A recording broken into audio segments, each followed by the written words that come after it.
بسم الله الرحمن الرحيم. يا أيها النبي لم تحرم ما أحل الله لك تبتغي مرضات أزواجك والله غفور رحيم. قد فرض الله لكم تحلة أيمانكم والله مولاكم وهو العليم الحكيم.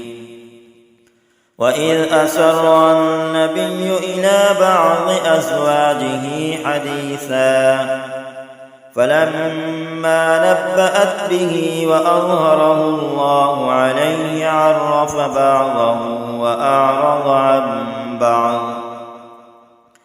فلما نبأها به قالت من أنبأك هذا؟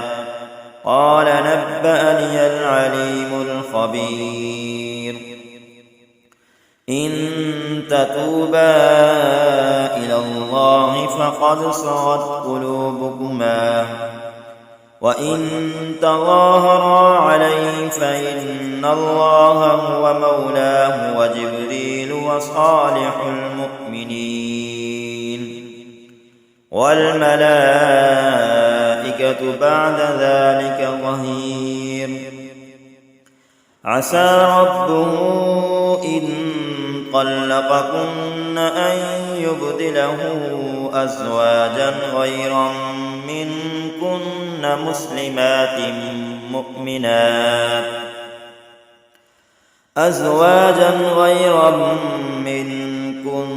مسلمات مؤمنات قانتات تائبات عابدات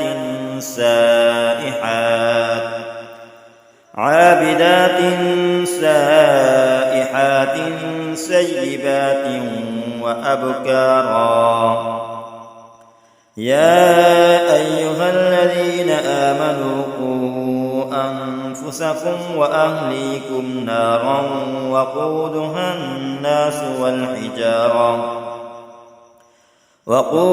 الناس والحجارة عليها ملائكة غلاظ شداد لا يعصون الله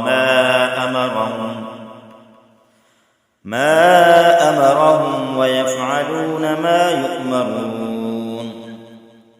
يا أيها الذين كفروا لا تعتذروا اليوم إنما تجزون ما كنتم تعملون. يا أيها الذين آمنوا توبوا إلى الله توبة نصوحا عسى ربكم أن يكفر عنكم سيئاتكم ويدخلكم جنات تجري من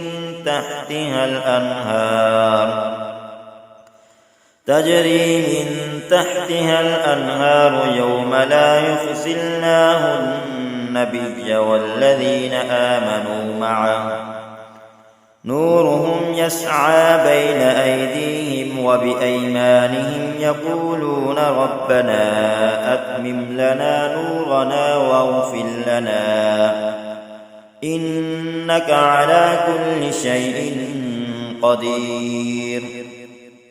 يا أيها النبي جاهد الكفار والمنافقين واغلظ عليهم ومأواهم جهنم وبئس المصير.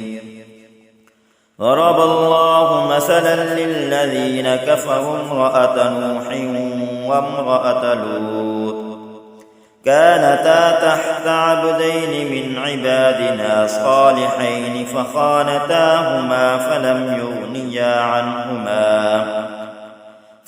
يغنيا عنهما من الله شيئا وقيل ادخلا النار مع الداخلين. وضرب الله مثلا للذين آمنوا امرأة فرعون إذ قالت رب ابن لي عندك بيتا في الجنة ونجني من فرعون وعمله ونجني من القوم الظالمين ومريم ابنة عمران التي أحصنت فرجها فنفخنا فيه من روحنا وصدقت بكلمات ربها وكتبه وكانت من القانتين